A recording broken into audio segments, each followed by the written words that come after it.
لوگ کہتے ہیں تبلیغ کا کام کریں گے کام ختم ہو جائے. وہ کام ہمارا کام تو یہ ہے. ایک ڈاکٹر صاحب کہیں کہ مجھے ڈاکٹری کے لیے وقت نہیں ملتا. ارے بھائی ڈاکٹر صاحب آپ کا تو کام ہی ڈاکٹری. آج مسلمان کیا کہے کہ میرے پاس نبی کے کام کے لیے وقت نہیں. ہمارا تو کام ہی ہے. اصل کام یہ ہے, بڑا کام یہ ہے, اہم کام یہ ہے. جس کام کو آدمی کام سمجھتا ہے اس کو وقت دیتا ہے. جس کام کو آدمی کام سمجھتا ہے اس کے لیے اپنی باقی ضرورتوں کو آگے پیچھے کرتا ہے.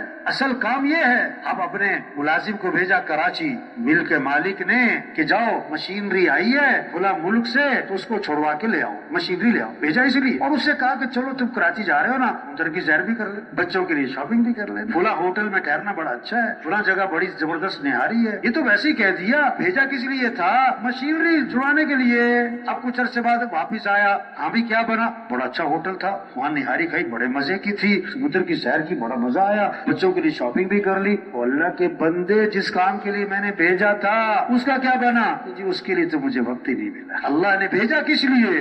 ہم اللہ کے پیغام کو لے کے پھریں. یہ تو ضرورتیں ساتھ لگا دی. گھر ہے, بیوی ہے, بچے ہیں, دکان ہے, کاروبار ہے, یہ ضرورتیں ساتھ لگ گئی. دنیا میں آئے اس لیے نہیں ہے. صحابی نے کیا فرمایا؟ ربعی بن عامر رضی اللہ عنہ نے جب پوچھا کہ تم کیوں آئے ہمارے ملک میں, کیا فرمایا؟ ہم آئے نہیں ہیں. ان اللہ ابتعثنا, اللہ نے بھیجا ہے. اور کس لیے بھیجا ہے؟ تم سے مال لینے نہیں آئے, ہمارا ملک نہیں چاہیے. لنخرج العباد من عبادت العباد الى عبادت رب العباد, تاکہ بندوں کی بندگی سے نکالیں, اللہ کی بندگی میں لائیں. اللہ نے ہمیں بھیجا ہے. کس لیے بھیجا ہے؟ اللہ کا دین دنیا میں چمک جائے, اللہ کا کلمہ بلند ہو جائے, اللہ کا پیغام سارے انسانوں تک پہنچانا, یہ ہمارا کام ہے. سب سے توبہ کروانا. یا ایھا الذین آمنوا توبوا الی اللہ توبۃ نصوحا, اے ایمان والو توبہ کر لو, پکی ٹھکی توبہ کر لو. قل یا عبادی الذین اسرفوا علی انفسہم لا تقنطوا من رحمت اللہ, اے میرے وہ بندو جنہوں نے ظلم کیا ہے, زیادتیاں کی, نافرمانیاں کی ہیں, دیکھو اللہ کی رحمت سے نا امید نہ ہو. ہزار گناہ ہیں, لاکھ گناہ ہیں, کروڑ گناہ ہیں. اللہ فرماتے آدم کے بیٹے اگر تیرے گناہ زمین سے اٹھ کر آسمان کو جا لگے, اتنے گناہ کرنے کے بعد تو میرے سے معافی مانگے, اللہ فرماتے میں تیرے سارے گناہ معاف کر دوں. یہ گشتوں کے پیچھے کتنوں کی توبہ چھپی ہے, یہ مشورے کے پیچھے کتنوں کی ہدایت چھپی ہے, یہ چلے چارواں کے پیچھے کتنوں کی زندگی کا بدلنا چھپا ہے. یہ کام ہے, یہ زندگی کا سب سے بہترین مصرف ہے. فرمایا زندگی کو غنیمت سمجھو موت سے پہلے. کتنے ہمارے بعد پیدا ہوئے, ہم سے پہلے مر بھی گئے.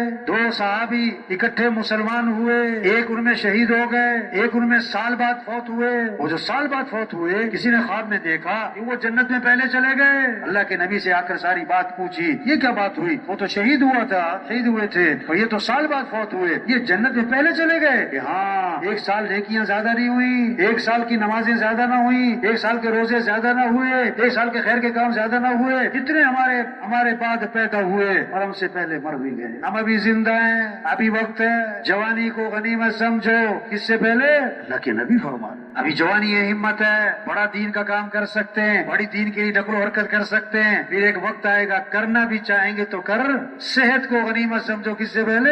کتنے لوگ ہیں جو ہاتھ بھی نہیں ہلا سکتے, جو سانس بھی مشینوں پہ لے لیں. ہر خاندان میں ایسے لوگ پڑے. صحت نعمت, وقت نعمت. ہمارے فراغت کو غنیمت سمجھو. کس سے پہلے؟ مشغولیت سے. اور خوشحالی کو غنیمت سمجھو. کس سے پہلے؟ بدحالی سے. میاں بیوی کھانا کھانے بیٹھے, دروازے پہ دستک ہوئی, بھوکا ہوں, کھانا کھلاؤ. بڑا غصہ آیا اس کے میاں کو, باہر گیا, دھکے دیے, برا بلا کا تباہ ہو گیا. اللہ کی شان, کاروبار ختم, بیوی سے اختلاف, طلاق ہو گئی. بیوی نے کہیں اور شادی کی, دوسرے خاوند کے ساتھ بیٹھی کھانا کھانے, دروازے پہ دستک ہوئی, بھوکا ہوں, کھانا کھلاؤ. بیوی سے کہا ہم بعد میں کھائیں گے, روٹی اس فقیر کو دے آؤ. روٹی لے کے دروازے پہ گئی اور روٹی اس کے ہاتھ میں پکڑائی اور اس کی طرف نظر پڑی تو چیخ نکل گئی. واپس آئی روتی ہوئی. کیا ہوا؟ کہ میرا پہلا خاوند تھا, ایک فقیر دروازے پر آیا تھا, ہم کھانا کھا رہے تھے, میرے خاوند نے اس کو دھکے دے کے نکالا تھا. آج یہ فقیر جو دروازے پر آیا ہے یہ میرا پہلا خاوند ہے. میں کہا بتاؤں میں کون ہوں؟ میں وہی فقیر ہوں جس کو دھکے دے کے نکالا تھا. شالی کو غنیمت سمجھو. کس سے پہلے؟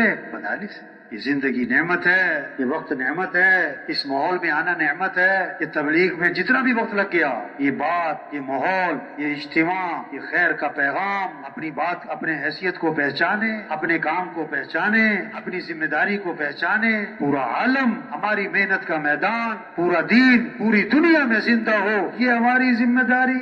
دھاگے دھاگے سے تھان بنتا ہے، قطرے قطرے سے دریا سمندر بنتے ہیں، اینٹ اینٹ سے عمارتیں بنتی ہیں، ذرے ذرے سے پہاڑ بنتے ہیں، ایک ایک آدمی سے معاشرہ بنتا ہے۔ شیطان بعض کو کیا ذہن میں ڈال دیتا ہے، وہ آوے کا وہی بگڑا ہے، اتنا میں کیا کر سکتا ہوں؟ بھائی جو کر سکتے ہیں وہی تو کرنا ہے، ہم تو اسی کے مکلف ہیں، جتنا ہم کر سکتے ہیں، جو ہمارے بس میں نہیں ہم اس کے مکلف ہی نہیں، جو کر سکتے ہیں وہی کرنا ہے۔ ایک سمندر میں نا لہر ماری زور سے باہر، لاکھوں مچھلیاں باہر رہ گئی، پانی واپس چلا گیا، مچھلیاں تڑپ رہی، آدمی گیا مچھلی اٹھائی پانی میں پھینکی، دوسری اٹھائی پانی میں پھینکی، تیسری اٹھائی پانی میں پھینکی۔ کسی نے کہا کیا کر لو گے، کتنا کر لو گے، کیا فائدہ، یہ تو لاکھوں مچھلیاں ہیں۔ اس نے ایک مچھلی اٹھائی پانی میں پھینک دی، اس نے کہا اس کو فائدہ ہو گیا کہ نہیں، جو ہمارے بس میں وہ کرے۔ قرآن حفظ کرنے کی نیت سے شروع کیا، ابھی آدھا سپارہ بھی حفظ نہیں ہوا کہ موت آ گئی، اللہ قیامت کے دن اس کو حافظوں میں اٹھا۔ حج کی نیت سے چلا، ابھی راستے میں تھا کہ موت آ گئی، اللہ قیامت کے دن کس میں اٹھائیں گے؟ حج میں۔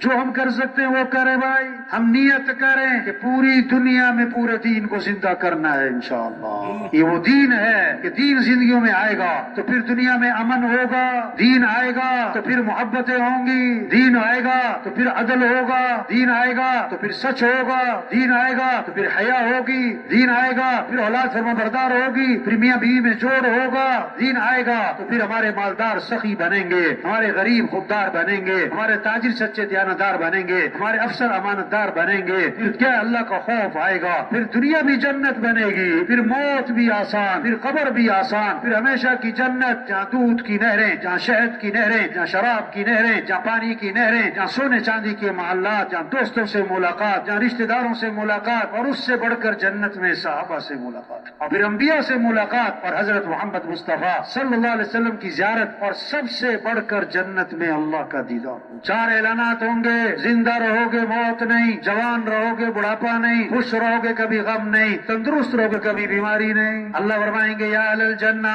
اے جنتیو، ورز کریں گے لبیک و سعدیک، اللہ ہم حاضر ہماری سعادت، اللہ ہمیں پکارے۔ اللہ فرمائیں گے حل رضیتم، راضی ہو گئے کہ اللہ بھی نہ ہو تو کب ہوں، تو نے وہ دیا جو کسی کو نہ دیا۔ اللہ فرمائیں گے جو دیا اس سے بہتر دوں، چہرے چمک گئے، کہیں گے اللہ اس سے بہتر کیا ہے، چہرے تو چمک گئے، جہنم سے تو بچ گئے، جنت میں تو پہنچ گئے، اب کیا باقی رہا؟ اللہ فرمائیں گے احل علیکم رضوانی فلا اسخط علیکم بعدہ ابدا، میں ہمیشہ ہمیشہ کے لیے تم سے راضی ہو گیا، آج کے بعد کبھی تم سے ناراض نہیں ہوں۔ یہ مجمع یہ خود نہیں آیا، اس مجمع کو کون لایا؟ اللہ ہی لایا۔ اپنی حیثیت کو پہچان، اجتماع میں تو آئے، چلہ تو لگا ہوا ہے نہیں کہ میرے بھائی ہماری طاقت کہاں خرچ ہو رہی، ہماری صلاحیت کہاں لگ رہی، ہمارا صبح سے شام وقت کہاں لگ رہا ہے۔ زندگی بدلے، سوچ بدلے، شوق بدلے۔ تبلیغ انسان کو ختم کرنے کا نام نہیں، انسان کو بدلنا۔ انبیاء علیہ السلام انسانوں کو ختم کرنے نہیں آئے، انبیاء علیہ السلام انسانوں کو بدلنے آئے، انسان کو